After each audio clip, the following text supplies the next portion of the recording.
On avait entrepris une grève de la faim. On était 4 et on avait mené une grève de la faim pendant 32 jours à la cathédrale de Bayonne. Tous les jours, manifestations ou soutien ou actions, tout ça, pour aboutir à la première reconnaissance financière de l'État.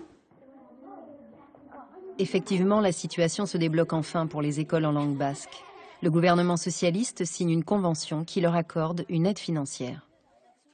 L'ancrage d'une culture qui est la langue, c'est ce qui est combattu par les États-nations. Et donc, c'était une réappropriation de la culture qu'on avait perdue. Pendant longtemps, la culture basque était cantonnée à juste un aspect folklorique. Il y a beaucoup de groupes qui ont existé dans les années 60, 70, tout ça, qui dansaient uniquement pour les touristes, qui faisaient même des danses sans savoir trop ce qu'elles signifiaient, sans connaître même l'origine des danses et tout ça. Dès qu'il arrivait l'été, on s'arrêtait, nous. On faisait tout le contraire de tous les groupes. Nous, l'été, on ne dansait pas. L'été, on militait sur la plage, on ne dansait pas. Non, on a toujours refusé d'entrer dans la folklorisation du spectacle d'été pour faire des sous, pour partir en voyage. On avait un groupe militant aussi. Par le biais de la culture, on revendiquait politiquement. La touristification, c'est aussi plus qu'un risque, c'est une réalité de faire de notre culture un musée. Un musée où les petits basques et les petites basquaises joueraient à la pelote et danseraient la danse de matelote sur le port de Saint-Jean-de-Luz. C'est aussi les parties de pelote tout habillées en blanc, etc. Enfin, il y a des images qui sont très puériles, mais qui sont quand même pour nous qui habitons ici, qui vivons ici au quotidien, parfois très violentes, de ce qu'elles nous renvoient, d'une identité qui est complètement bafouée, qui est en fait une identité de supermarché, voilà. Et petit à petit, on prend conscience de plus en plus, il faut que cette culture, elle sorte à l'extérieur. Et à partir de là, on se prend en charge, on élabore un programme et on se dit, tiens, on va faire une semaine culturelle.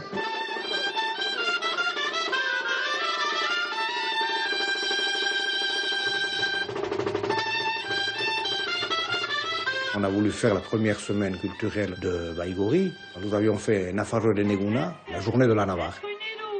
Une des premières fêtes où justement on se retrouvait des deux côtés de la frontière pour célébrer la journée de la Navarre. Tout était autour de la danse, du chant. C'est une journée festive mais qui commémore quand même la célébration d'une identité.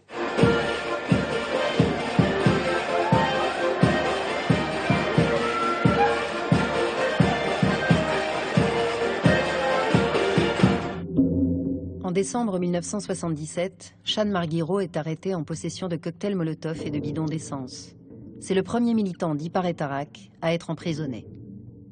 La solidarité est importante dans la mesure où on arrive jusqu'à une manifestation de 5000 personnes au 1er mai dans les rues de Bayonne, qui se déplacent jusqu'à la prison pour exprimer son soutien. C'était un symbole, on l'a pris comme un symbole, et puis on a dit Chan Ashkatu, et obligatoirement il fallait le faire sortir, et donc il y avait des manifestations dans n'importe quel endroit public, et là on sortait de notre sphère un petit peu, de notre cocon basquisant, sympathique. Son arrestation avait donné naissance à tous les comités Chan, puisque tous les groupes abertzalais qu'il y avait dans toutes les zones du Parler se sont constitués en comité pour sa libération. On s'est retrouvé avec des militants qui étaient syndicalistes, agriculteurs, pêcheurs, danseurs culturels, et les comités Chan ont servi à ça. À tout d'un coup, il y a, regroupons-nous, créons une plateforme politique en commun, réfléchissons et sortons de notre petit village, de notre ville, et en soutenant en plus un militant qui est là parce qu'on est d'accord avec ce qu'il a fait. Et on a créé Héritaldeak. Éric Taberg, c'était un petit peu le mouvement politique à l'époque de la gauche à Versailles, qui agissait sur tout le Pays Basque Nord. Alors les revendications, globalement, c'était vivre, travailler et décider au pays. C'était le slogan de la CFDT, c'était le slogan des Bretons, c'était le slogan des comités Larzac, c'était le slogan de beaucoup des LIP aussi à l'époque. Et là, nous, on a repris le même slogan, mais on a rajouté « et décider au pays ».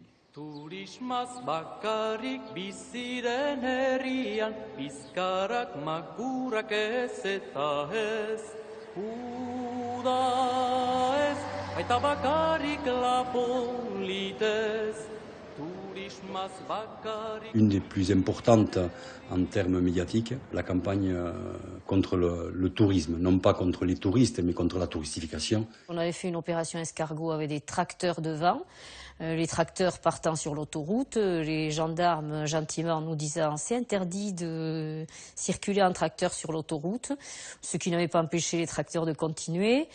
Et on avait bien coincé la circulation et c'était une arrivée massive, l'arrivée des Haussiens. Donc ça avait été très très très mal vu par la population et encore plus par les forces de l'ordre. C'était pas très bien compris parce que les gens avaient pas mal de boulot grâce au tourisme, des boulots précaires, quelquefois minables, mais du boulot quand même. Donc on a essayé de faire pas mal d'explications. On a fait des documents, on les a distribués quelquefois en maillot sur la plage et on a pas mal travaillé pour essayer d'être compris.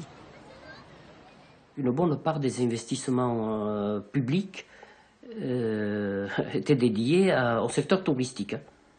Il faut se rappeler que c'était l'époque de la Miaka, un truc délirant. Mission interministérielle d'aménagement de la côte aquitaine, c'était des fous qu'il y avait là.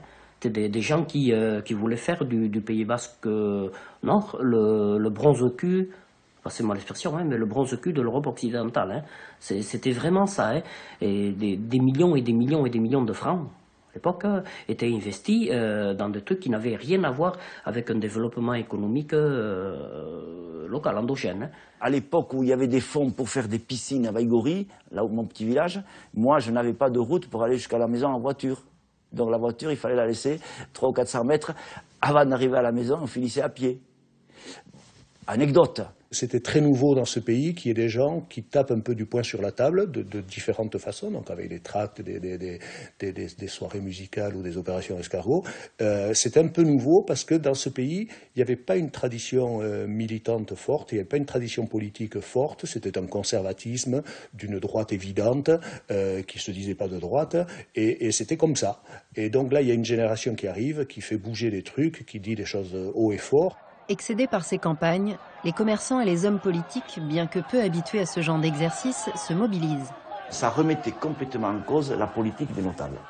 Et ça, les notables ne le supportaient pas. Les notables ne le supportaient pas parce qu'ils nous considéraient ils nous prenaient pas pour des gens relativement sérieux. Eux, ils avaient l'avoir, ils avaient le pouvoir, donc c'était eux qui devaient décider. Ils avaient trouvé une autre façon de vider le Pays Basque de sa substance, c'est-à-dire des Basques. C'était en augmentant le prix des terrains, par exemple. Donc les jeunes, et encore plus les jeunes, ne pouvaient pas se payer un appartement, encore moins un terrain. Donc ils partaient ailleurs. Donc nous, on a voulu casser aussi ce système-là, quoi. L'organisation armée a soutenu ces campagnes-là par des actions qui ciblaient l'infrastructure touristique. Parallèlement aux actions armées, ICA élabore les contours d'un projet politique. Il y avait des revendications sectorielles, des revendications par rapport à la langue basque, par rapport à l'école basque, par rapport à la situation économique du Pays Basque, par rapport à la création d'emplois au Pays Basque, par rapport au foncier, par rapport au logement, etc. Et toutes ces revendications-là ont été regroupées dans la revendication de l'autonomie. La revendication autonomique, elle est importante. Pourquoi? Parce que d'abord, elle est compréhensible par tout le monde. On sait ce que ça veut dire, l'autonomie. On sait que ça veut dire qu'on va obtenir un certain nombre de compétences pour un territoire donné, mais en même temps, on va dépendre de certaines compétences du pouvoir central.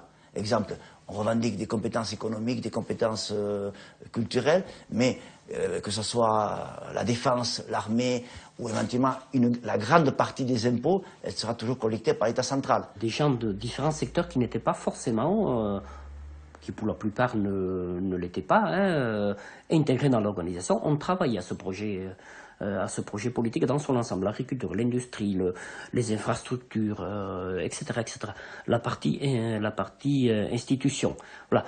Ça, c'est un travail qui a duré, je ne sais pas moi, 2 ans, ou plusieurs mois, de très nombreux mois. Et ensuite, donc, c'est le secteur politique de l'organisation qui a, comment dirais-je, mis en forme ce travail-là. Mais ce travail est le fruit d'une réflexion collective. C'est un avant-projet. Ce n'est pas un projet, et donc on le met à la disposition de l'ensemble du mouvement à Versailles pour qu'eux réfléchissent sur ce travail-là, l'amendent et en fassent quelque chose, en fassent une proposition qui sera une proposition du mouvement à Versailles, qui ne sera plus la proposition d'ICA ou d'Iparetara, mais qui sera la proposition du mouvement à Versailles. Iparetarac, en intensifiant la lutte contre les symboles de l'État français, passe un cap. En mars 1980, 2 militants de l'organisation, Tchomin Olagaray et Ramuncho Arruiz, perdent la vie en posant une bombe destinée à faire sauter la sous-préfecture de Bayonne. Un coup terrible pour l'organisation. Un choc pour la population.